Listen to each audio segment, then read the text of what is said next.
आज जो है वो हमारा लाइव आने का मकसद ये था कि जैसे कि आप सभी जानते हैं कि पूरे मुमरा में पिछले 15 दिनों से जो है वो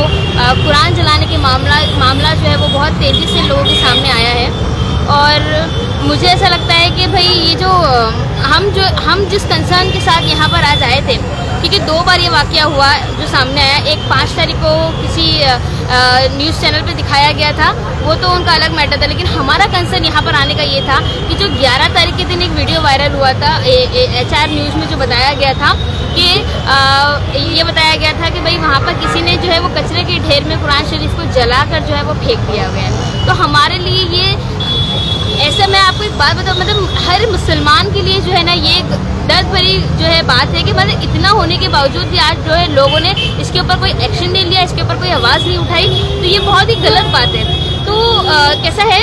11 तारीख को जो है हमने ये चीज़ को जो है वो ऑनलाइन देखा, मतलब न्यूज़ में देखा हमने, रात में कुछ 11 साढ़े 11 बजे हमने देखा। तो फिर दूसरे दिन जब हम लोगों ने जो इसको फ़ौरन इसके ऊपर एक्शन लेने का सोचा और हमने इंटरनली पुलिस से जो है इस मामले में जो है वो बातचीत की। तो दिवाली और उद्धव ठाकरे आने की वजह से, जैसे कि आपको पता है कि देश का माहौल फिलहाल कुछ ऐसा चल रहा है कि अगर एक चिंगारी भी डाल दो तो वो आँख की तरफ फैलना शुरू करती है। तो हम नहीं चाह रहे थे कि ऐसे दिवाली के मौके पे या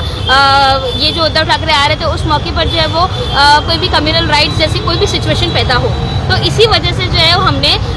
पुलिस स्टेशन में बात करके कल इनके मामला जो है वो परसों पूरे फारिग होकर हम कल जो है यहाँ पर मुमरा पुलिस स्टेशन में, यानी 16 तारीख को हम मुमरा पुलिस स्टेशन आए थे अपनी पूरी टीम के साथ। लेकिन यहाँ पर मैं आपको बता दूँ, यहाँ पर हम किसी पॉलिटिकल, यानी हम यहाँ पर इंडियन यूनियन मुस्लिम लीग की हैसियत से फरहत नहीं आई थी। यहाँ पर फरहत एक मुसलमान होने की हैसियत से आई थी, क्योंकि ये हर मुसलमान के ऊपर फ़र्ज़ था कि अगर उनकी किताब को या उनकी किसी भी चीज़ को, उनके धर्म की किसी भी चीज़ को अगर नुकसान पहुँचाया जा रहा है या उनको जो है ख़त्म करने की कोशिश की जा रही है, तो हमको यहाँ पर पहुँचना था। तो यहाँ पर जो है हम यहाँ पर जो है इसकी FIR कराने के हिसाब से जो है हम यहाँ पर आए थे। लेकिन कल सीनियर जो है यहाँ पर अवेलेबल नहीं थे, तो उन्होंने हमें आज 12, माफ़ करना, कुछ नेटवर्क इशू की वजह से जो है वो वीडियो बीच में लाइव रुक गया था। मैं आपको अपनी बात को जो है वो कंटिन्यू करना चाहूँगी कि 9 तारीख के दिन, जैसे कि अभी हमने यहाँ पर अंदर हमारी बात हुई थी सीनियर पुलिस से, उन्होंने ये बताया कि ये जो कुरान शरीफ जो है वो बरामद हुआ था 9 तारीख को। अब 9 तारीख को जब आपको किसी भी जगह पे कुरान शरीफ जला हुआ मिला, तो मैं समझती हूँ उस मुसलमान का जो है वो अव्वलीन फ़र्ज़ ये बनता है कि वो अपने सारे काम धाम छोड़कर जो है वो इसके ऊपर जो है वो कार्रवाई करवाए। 9 तारीख को अगर ये मिलता है, हमने तो चलो 11 तारीख को न्यूज़ में देखा, लेकिन 9 तारीख को ये जिसको भी मिला उसका ये फ़र्ज़ बनता था, यानी यहाँ के जो समाज सेवक है, मुझे मेरे दिल को बहुत ठेस पहुँची है कि जिसको 9 तारीख को जब उनको मिला था तभी ये कार्रवाई तभी हो जानी चाहिए थी। यानी आप ये देखिए कि जलाने वाले जो है वो इतने दिन तक FIR से बच के रहे, ये सोचने वाली बात है। खैर, लेकिन हम लोगों ने देखा कि भाई जब भी हमने 11 तारीख को देखा, उसके बाद जो है वो दिवाली वगैरह और ये सब चीज़ों की वजह से हमको कहा गया था कि 2-4 दिन रुक जाते हैं और फिर जो है इसके ऊपर FIR होगी। तो हम अपनी हमारी बातों के एतबार से जो हमने डिसाइड किया था, हम 16 तारीख को मुमरा पुलिस स्टेशन यहाँ पर आए थे और यहाँ पर जो है वो सीनियर पुलिस है वो ना होने की वजह से हमें आज बुलाया गया था। तो जुमा की नमाज से पहले हम यहाँ पर आए थे पूरी टीम के साथ, तब हमारा ये डिस्कशन हुआ था। तब हमें सीनियर साहब ने ये बताया कि स्पॉट पर जो है वो वसीम सैयद और उनके कुछ साथी और कुछ पत्रकार मौजूद थे वहाँ पर। तो उन्होंने जो है ये अगर स्टेटमेंट लिया जाए तो ये FIR और मजबूत हो सकता है। तो मैंने कहा ठीक है सर, जैसा आपको ठीक लगे, लेकिन जिसने भी ये गंदी हरकत किया है इसके ऊपर FIR होनी चाहिए। तो हम लोगों ने वसीम सैयद को जो है वो काफ़ी मतलब पुलिस ने कांटेक्ट करने की कोशिश की उनको, लेकिन उनका किसी भी तरह कोई रिस्पांस नहीं आया, किसी भी तरह कोई जवाब नहीं आया। तब मुझे सीनियर पुलिस ने ये कहा कि फरहत मैडम, आप जो है वो अपना